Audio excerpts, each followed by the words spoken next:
Assalamualaikum warahmatullahi wabarakatuh. Salam sejahtera untuk kita semua. Shalom, Om Swastiastu, Nama Budaya, Salam Kebajikan. Alhamdulillah kemarin kita sudah berkumpul di Lampung, seluruh direksi dan semua yang menangani program CSR BUMN, di mana tentu konteksnya ini kita terus melakukan transformasi dan perbaikan sistem yang ada di BUMN.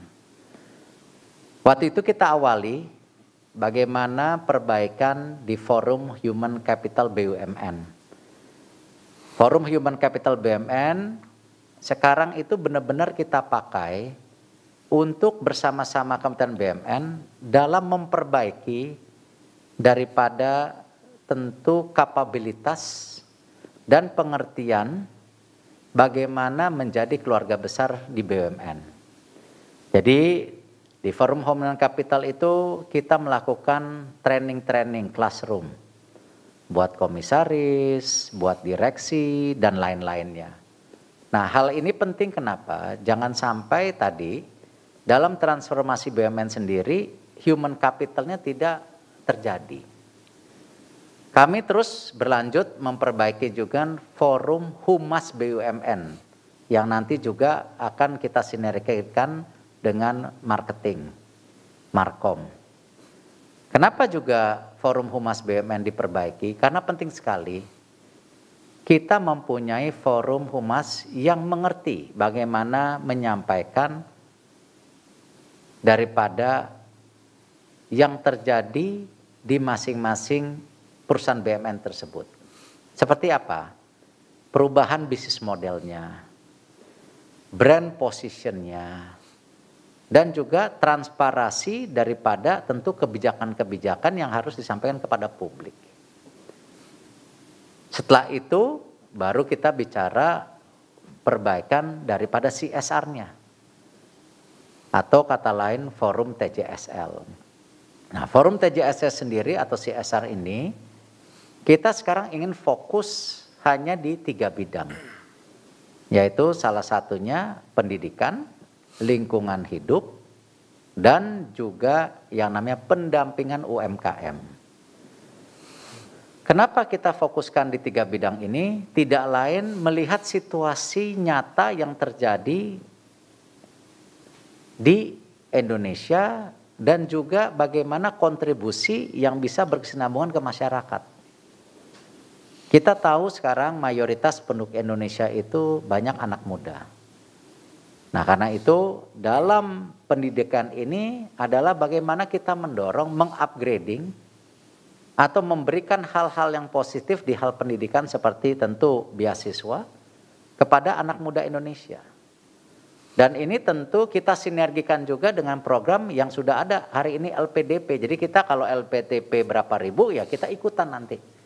Supaya ini menjadi tadi, bagaimana kita menyiapkan generasi muda Indonesia ke depan yang bisa siap untuk perubahan.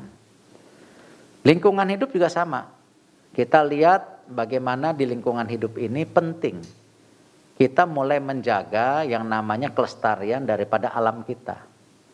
Karena ke depan sendiri kita harus mensinergikan antara lingkungan hidup, pendapatan masyarakat, dan juga tentu perubahan iklim. Nah, hal ini kenapa kita juga nanti disampaikan oleh Pak Teddy, bagaimana kita mendorong juga yang namanya penanaman pohon yang bermanfaat, tidak hanya tadi untuk penghijauan, untuk oksigen, dan juga pendapatan masyarakat. Seperti yang kita sudah lakukan di Toba kemarin, penanaman pohon macadamia nuts yang harganya itu mahal, ya, jadi penduduk bisa mendapatkan pendapatan, tetapi ini pohon yang hidup sepanjang tahun. Sehingga menghasilkan O2, tetapi juga bagus untuk penghijauan dan lingkungan hidup. Nah, ini kita lakukan di situ. Dan yang terakhir, tidak kalah pentingnya, ketika perusahaan-perusahaan BUMN mendorong bagaimana lebih banyak UMKM tercipta, pembiayaan tercipta, nah tapi isu klasiknya kadang-kadang pendampingan kepada perubahan yang terjadi di industri ekonomi ini UMKM kadang-kadang tertinggal. Nah, karena itu kita coba dampingkan. Nah, jadi apa intinya? Kita ini membangun ekosistem. Transformasi human capital, transformasi juga bisnis model, tetapi CSR-nya juga ditransformasi sehingga ini menjadi satu kesatuan yang baik sehingga impact-nya bisa dirasakan. Dan juga yang terakhir, kami juga kemarin di Lampung bagaimana memastikan Satgas ya bencana ini juga terus cepat tanggap. Dan kita sudah punya Satgas di seluruh provinsi ketika ada hal-hal yang memang perlu dibantu. Seperti contoh kejadian Semeru, itu Pak Arya bersama tim langsung turun. Atau kemarin kebakaran di Baduy, sama langsung turun. Nah, karena itu pada hari ini kita ingin memastikan bahwa rekan-rekan media, masyarakat juga mengetahui apa yang terjadi di transformasi juga mengenai kebijakan ke depan CSR daripada BUMN itu sendiri. Pak Teddy mungkin silahkan dari hasil yang kita sudah lakukan di Lampung kemarin. Terima kasih Pak Menteri. Teman-teman sekalian, sesuai dengan arahan dari Pak Menteri, memang kita sedang melakukan transformasi besar-besaran di bidang tanggung jawab sosial BUMN atau CSR BUMN. Yang pertama, memang kita sesuai arahan dari Pak Menteri, dampaknya itu memang kita harus terukur. Dampaknya benar-benar kita pastikan program-program CSR itu memberikan manfaat yang nyata bagi masyarakat. Jadi baik masyarakat maupun lingkungan itu sebagai subjek, tidak hanya objek dari programnya. Kemudian juga yang kedua, kita perbaiki tata kelolanya.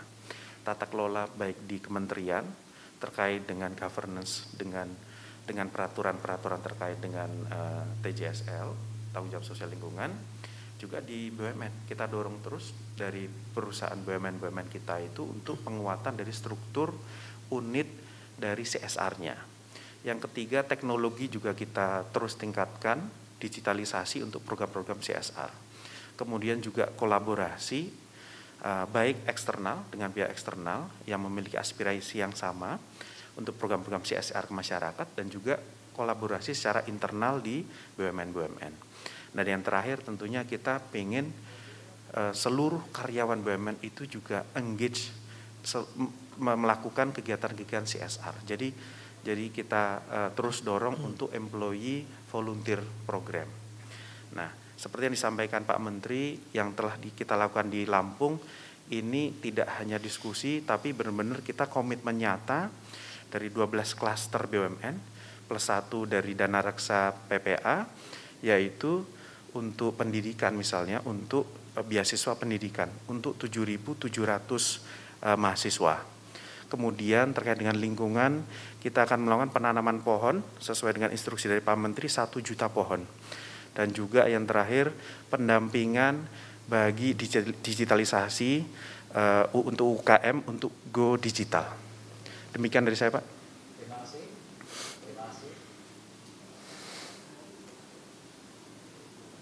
Terima kasih Pak Teddy. Mungkin silakan Pak Arya untuk Satgas, silakan. Baik, makasih Pak Menteri. Seperti tadi telah disampaikan oleh Pak Menteri, Pak Erick Thohir, bahwa Satgas Bencana BUMN ini sudah mencapai ke 34 provinsi. Tidak hanya itu, sampai ke level kabupaten. Makanya sudah dimulai sejak 2020, Januari dulu. Ketika Jakarta banjir, itulah langkah pertama ketika Satgas Bencana BUMN mulai turun. Dan sekarang mudah-mudahan dimanapun ada bencana, pasti BUMN-nya udah ada di sana. Nggak nunggu 1 hari, pas hari hanya langsung turun. Seperti kemarin kejadian waktu ada gempa, di daerah Banten, itu langsung Satgas Bencana kita turun untuk berikan makanan. Itu adalah langkah pertama yang biasa dilakukan oleh teman-teman Satgas. Jadi sekarang ini dengan arahan yang dibilang Pak Menteri, diharapkan semua Satgas Bencana yang ada di BUMN ini, dimanapun berada, setiap langkahnya, setiap ada bencana, maka mereka harus turun lebih dahulu untuk membantu masyarakat dan juga mendampingi masyarakat. Dan seperti biasa juga, biasanya bencana ini tidak hanya selesai bencana, pasca bencana pun biasanya BUMN akan mendampingi mereka. Jadi ini adalah langkah-langkah yang dibuat oleh kawan-kawan Satgas Bencana, dan diharapkan ini bisa membantu negara sebelum yang lain turun, BUMN-nya sudah hadir lebih dulu di sana. Mungkin saja Pak. Terima kasih. yang sudah angka-angka itu yang sudah dilakukan atau target yang akan dilakukan, terus kemudian kurun waktunya berapa lama sih Pak? Mungkin memperjelas 7.700 beasiswa tuh setiap tahunnya atau setiap kapan? Sama 1 juta pohon tadi. Terima kasih. Jadi terima kasih Mbak. Jadi 7.700 beasiswa ini yang akan dilakukan untuk 1 tahun ini. Jadi memang kemarin di Lampung ini rakor, di mana kita pengen di awal tahun ini kita jelas nih. Kita jelas berkolaborasi apa yang akan kita lakukan selama setahun. Yang tadinya sendiri-sendiri kita gabungkan. Rakor. Jadi kita semua kolaborasi sesuai arahan Pak Menteri. Udah kita harus berkolaborasi. Jadi kita komitmen bersama seluruh BUMN untuk beasiswa, untuk juga untuk penanaman pohon, untuk lingkungan dan juga untuk apa peran kita untuk mendorong dari UMKM Indonesia. Jadi kita mau tuh terkonsolidasi, jangan fragmented sendiri-sendiri.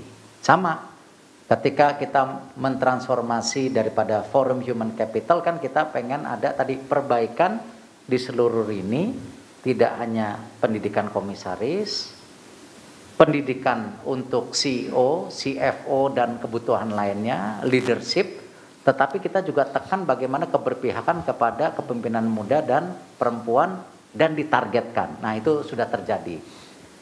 Sama seperti Forum Humas, kita pengen masing-masing strategi ini konkret.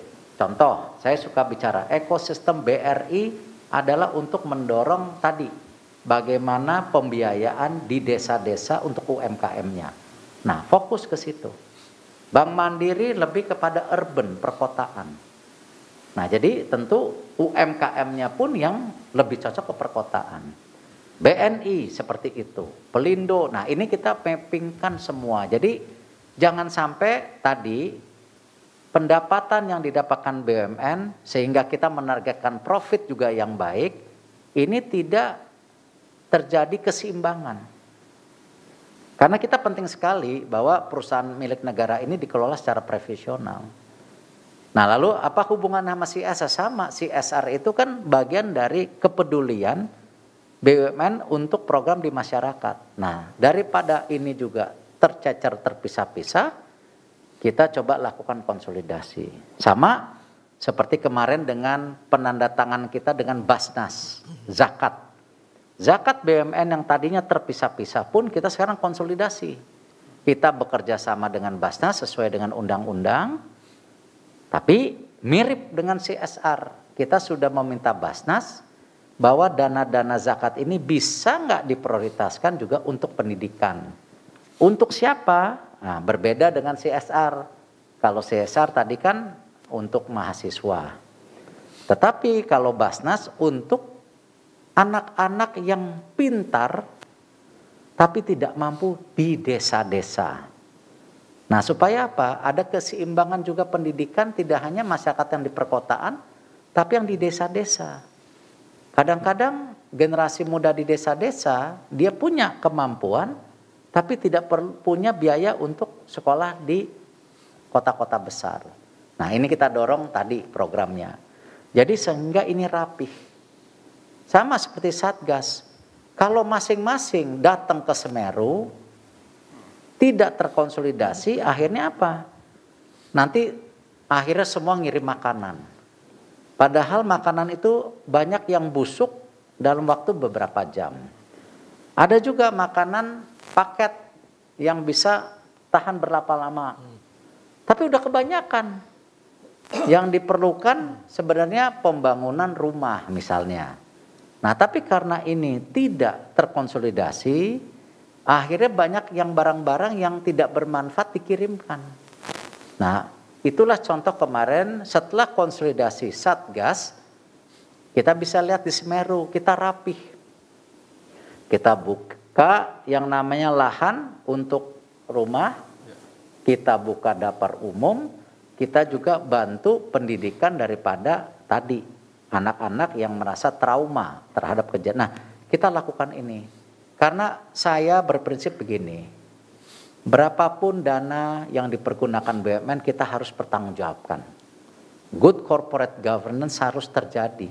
baik di CSR, baik juga di Satgas daripada bencana, dan juga tadi bagaimana kita membangun daripada persepsi bahwa ini adalah hal kita melakukan perubahan secara signifikan. Tidak hanya per kelompok, tetapi ini konsolidasi total Kementerian BUMN. Gitu. Jadi kayak sekolah begitu, daripada BUMN ini nyokolin ini, BUMN ini nanam ini. Kalau 1 juta pohon dalam setahun itu kan luar biasa. Nah ini hal-hal yang kita coba konsolidasikan gitu.